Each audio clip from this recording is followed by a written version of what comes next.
worked with the Scott brothers on and off for several years now, and I feel like I didn't really know who you two were until I read It Takes Two. So It Takes Two is their latest book. It goes into all of the things that you might not know. You probably don't know about these two. You might not want to know. No, you want to know. There's things that, you know, we said that we're going to write this memoir. We would not cut anything out. It would include the highs and the lows, everything. Well, our fans have been asking for this. Our first book, Dream Home, it was more design. It was our process with clients, and it hit the New York Times bestseller list, which is great. But this is what fans have been asking for, to really see who inspired us as kids, how we became the guys we are today. I guarantee you're going to love them even more. So all of those things you said about it is why we put it into our Cityline Real segment. Cityline Real is about authenticity and vulnerability, and I feel like there is a lot of that in this book, and that is what appeals to me on a personal level. So I'm going to start with you, Jonathan. A lot of people don't know this, but you were hit very hard by a divorce at a young age. So what happened?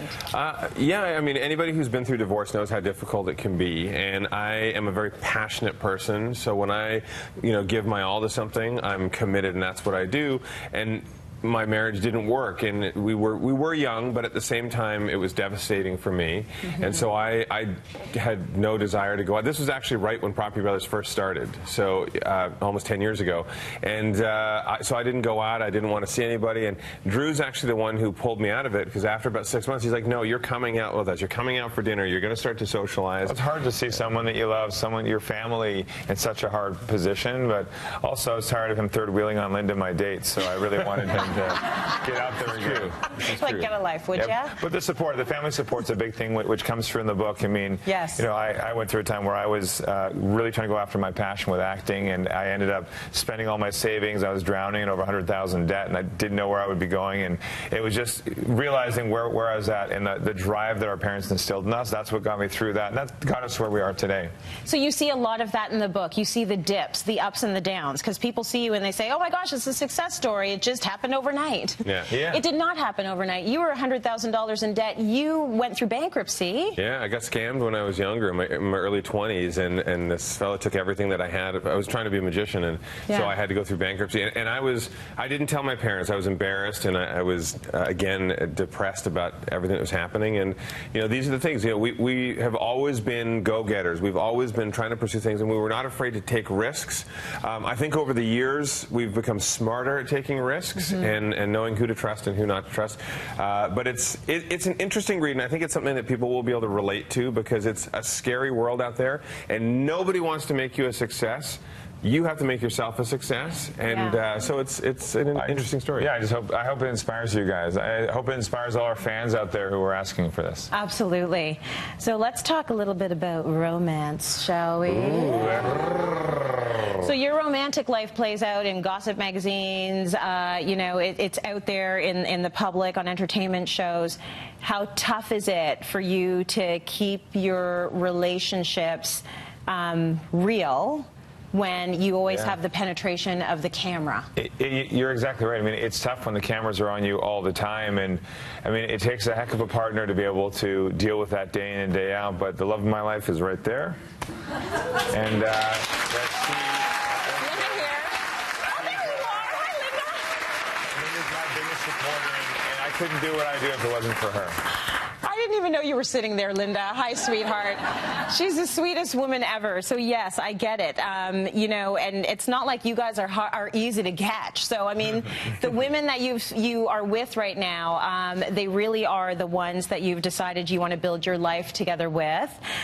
Jonathan, I know for you as well, you are dating a special somebody. Do you want to tell us a little bit about her? Yeah, we actually randomly met, because I had no, I wasn't rushing, or I had no desire to just jump into a relationship, and then all of a sudden we met at this charity event, and she doesn't actually even remember meeting at the event, because we only said like 2 words to each other. Right. And so I, looked her up online, and stalked her. Creeped her. It turned out she was the producer for one of my friends' shows, and we met and we hit it off, and she's just got the best sense of humor, and we really love each other. So yeah, it's so funny in life how when it's the most unexpected time for you, that's when you find the right thing. The funny thing with you, and I feel like it's a lesson in women playing hard to get, is that Jacinta was not all over you when you met. She doesn't remember the first time you met.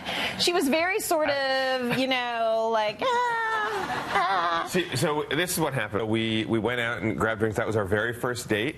It was the worst date I've ever been on in my life because we're sitting there and I'm asking questions. I'm like, oh, you love music, and then finally she's like, oh, you ask the worst questions. Literally the worst date questions ever. And I was like, well, why don't you ask some questions? And it went downhill. So I walked out, took her to the elevator. I'm like, this isn't working. Bye. And so I left.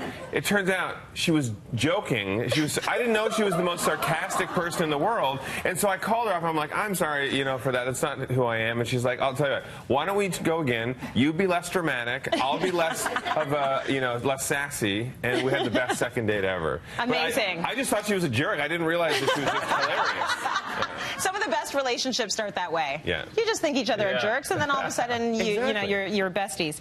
So as an avid book reader, I've noticed that most of the books, the foreword is by someone with some cachet that's going to elevate the book and put it in a certain sort of neighborhood when it comes to books.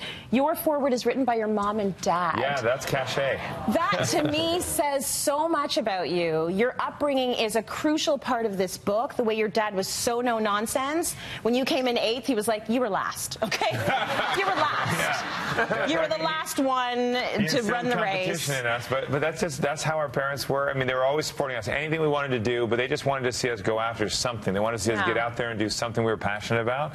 And when we actually brought up to them to do the foreword, my mom, and both of them, but especially my mom, was so excited. I've been writing this my whole life. Yeah. She's pulling notes out, and she had all kinds of stuff. Oh, it was great.